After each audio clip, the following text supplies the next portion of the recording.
I need you to stop everything you are doing right now because what I am about to tell you is not speculation, is not analysis, and is not theory. At 7:43 this morning, 3 Republican Senate leaders walked into Mitch McConnell's office for what was supposed to be a routine leadership meeting. They walked out 47 minutes later, and within 2 hours, Washington had erupted into the most consequential internal party revolt since Watergate. This is not about policy disagreements. This is about senior Republicans concluding that Donald Trump has become ungovernable, and what triggered it will shock you.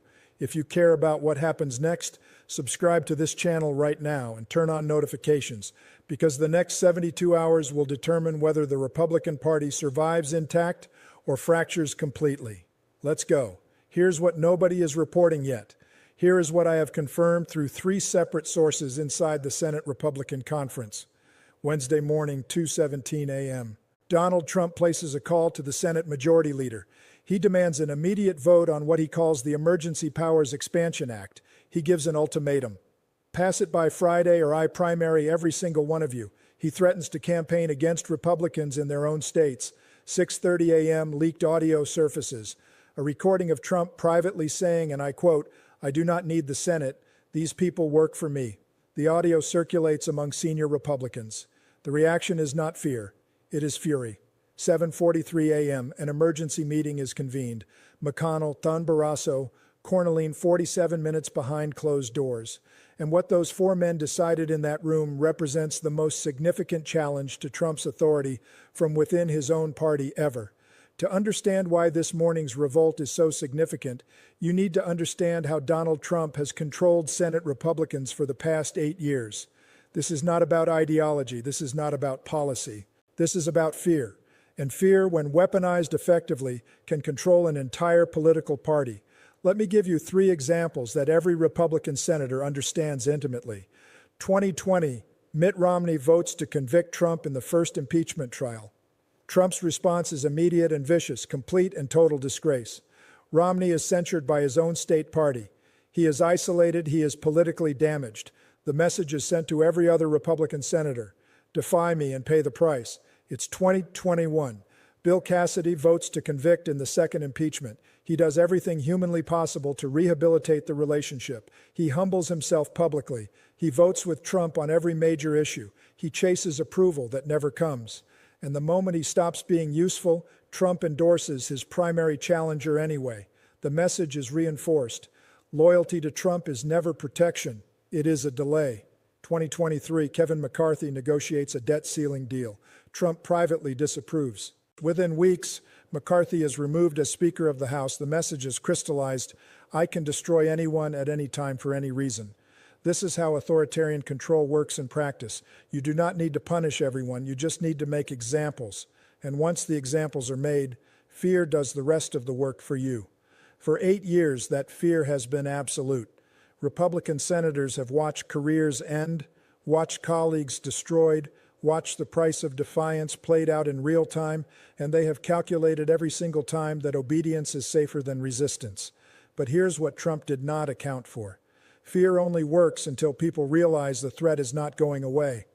And that realization just arrived because 3 factors converged this week that changed the calculation completely. Factor 1, the electoral math has shifted. The 2024 Senate map is brutal for Republicans. 23 Republican seats are up for election, only 11 Democratic seats. And polling shows the Trump association is now a net negative. Specific data from Montana, Ohio, Pennsylvania shows Republicans down 6 to 8 points when directly tied to Trump. One senator told a colleague, and I am quoting here, "I can defend conservatism. I cannot defend chaos." Factor 2, the Greenland disaster is not just embarrassing, it is dangerous. NATO allies are alarmed. The defense establishment is reveling. A retired 4-star admiral told reporters, "This is not strategy, this is instability." Senate Armed Services Committee members are furious because they understand what the rest of the country does not. When you threaten military action against allied territory, you are not negotiating. You are destabilizing the entire international order. Factor 3, the legal walls are closing in. Multiple criminal cases are accelerating. The Supreme Court is declining emergency stays. Trial dates are firming up. And a senior Republican lawyer said privately, "We are going to nominate someone who might be in federal custody by November." When you combine electoral vulnerability, foreign policy, recklessness, and criminal exposure, you get a very different cost-benefit analysis. Suddenly, defending Trump is not just uncomfortable, it is political suicide. According to two sources who were briefed on the meeting, here is what happened inside Mitch McConnell's office on Wednesday morning. The participants were McConnell himself, the Senate Minority Leader and the institutionalist, John Thune, the Minority Whip, the pragmatist, John Barrasso, the conference chair, the loyalist under pressure, and John Cornyn, senior member from Texas, representing the electoral calculation every Republican is making right now.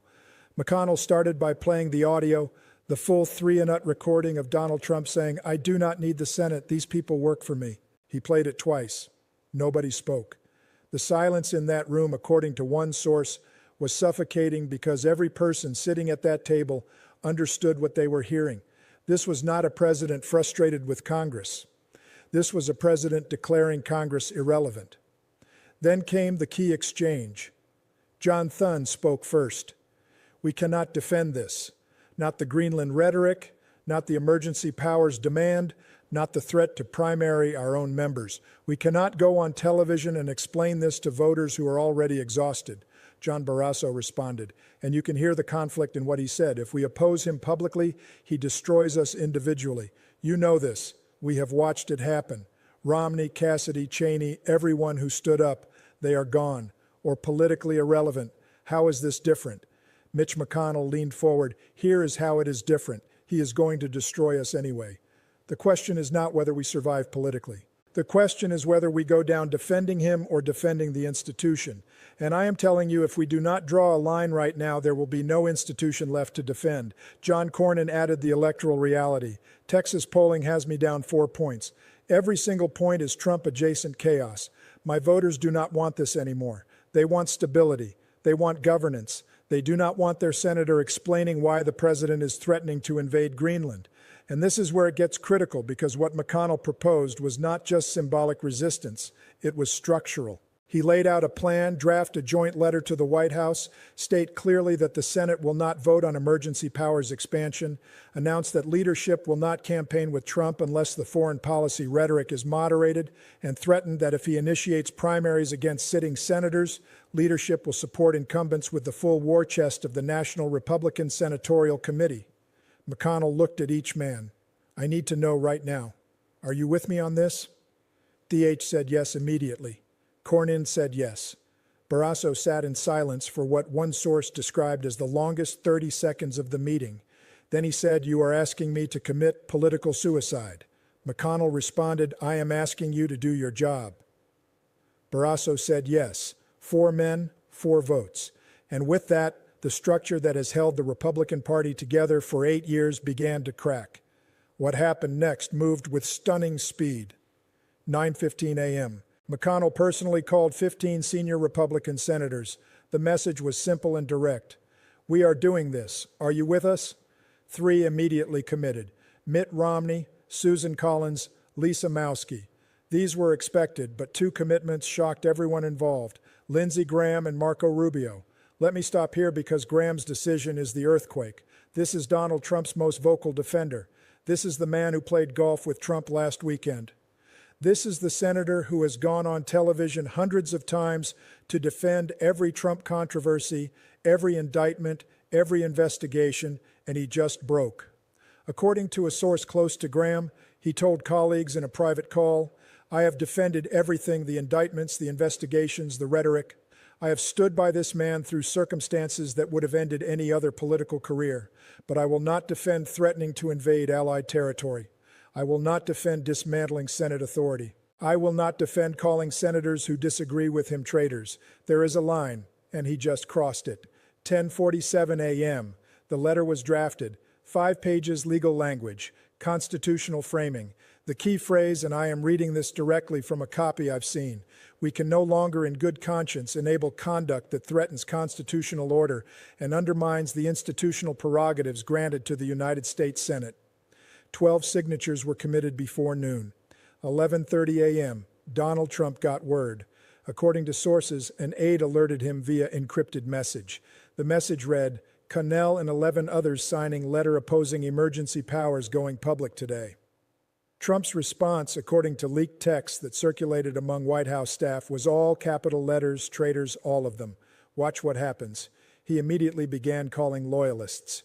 12:15 p.m. He personally called Lindsey Graham. The call lasted less than 2 minutes. According to someone briefed on the conversation, Trump said, "You are dead to me." Graham responded, "Then I am dead."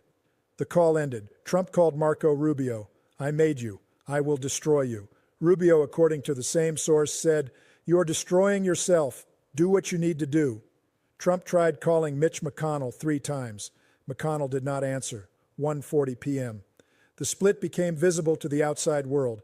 House Republicans issued a statement of full support for the president. Senate Republicans were conspicuously silent. Political reporters noticed the gap immediately. By 2 p.m., every major outlet was running stories about Senate Republican leadership, refusing to back Trump's emergency powers demand. 3:00 p.m.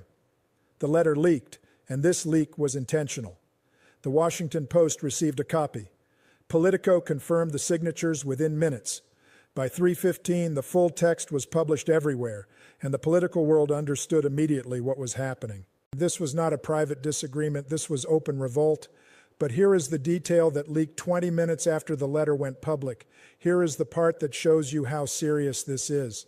According to a senior Republican strategist who has seen the internal documents, Senate leadership has prepared a 3-stage contingency plan for what happens if Trump retaliates. Stage 1.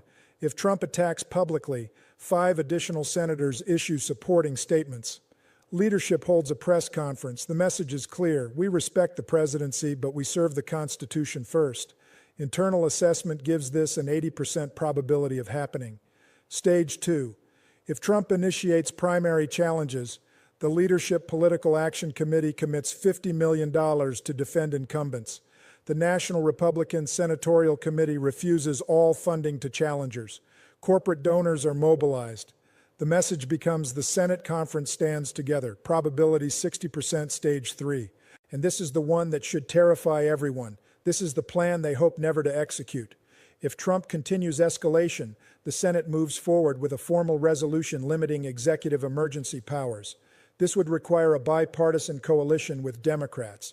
It could include a potential censure vote. The message would be constitutional limits are non-negotiable. Probability 30%. One senator involved in drafting this plan told a colleague, and I am quoting directly, "We have war-gamed every scenario. If he wants a fight, we are prepared to fight. But he needs to understand something fundamental. This time, we are not backing down." Hit that like button right now if you are starting to see how this connects, because what I am about to tell you about the Democrats' response is going to change your entire understanding of what is happening here. While Republicans were tearing themselves apart Wednesday afternoon, Senate Democrats held their own closed-door meeting. And according to sources in the room, Chuck Schumer made a calculation that will define the next phase of this crisis. Democrats face 2 options. Option 1, exploit the chaos, attack Trump and Republicans together. Frame this as GOP civil war proves unfitness to govern campaign on the dysfunction. The political upside would be enormous, but the risk is that Republicans reunify against a common enemy. Democrats become the external threat that pulls the fractured party back together. Option 2, enable the revolt. Stay silent publicly. Offer quiet support for constitutional measures. Let Republicans own the split completely. The political upside is more moderate, but the strategic advantage is that you remove Trump's ability to make this about partisan warfare. According to 3 sources familiar with Schumer's thinking, he chose option 2. And here is why that matters. This is political aikido. By not attacking, Democrats remove Trump's most effective weapon. When Republicans revolt and Democrats stay silent, the story becomes solely about Trump versus his own party, and that is a narrative Trump cannot win. Behind the scenes, Democratic leadership sent guidance to allies. No statements criticizing the Republican letter, no celebrations on cable news, no victory laps. Instead, quiet offers to co-sponsor emergency powers, limitation legislation if Republicans move forward. The message to Senate Republicans is simple. We will help you do the right thing without making you pay a political price for it. And the Republican response to this strategic silence has been remarkable because when Democrats do not provide an enemy to rally against, the internal fractures widen instead of healing. Wednesday evening, 4:30 p.m. Donald Trump's True Social account exploded. 27 posts in 90 minutes, all capital letters. Rhinos destroyed the party, primary them all. Senate leadership equals deep state.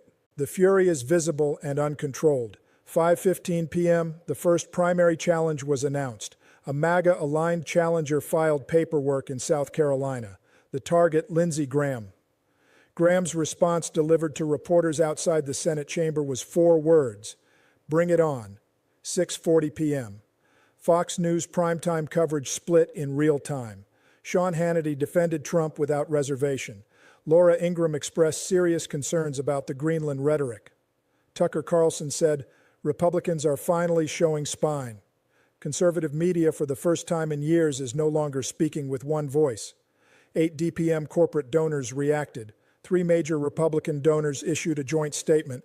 "We support constitutional governance and institutional stability. This is code. This is the business community saying we are backing the Senate, not Trump."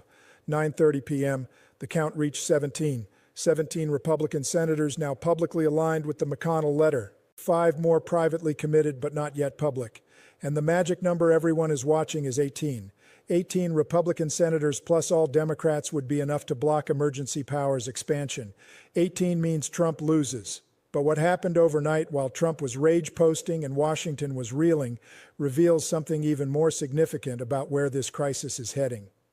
Thursday morning, 6 a.m. internal Republican polling data leaked to Politico.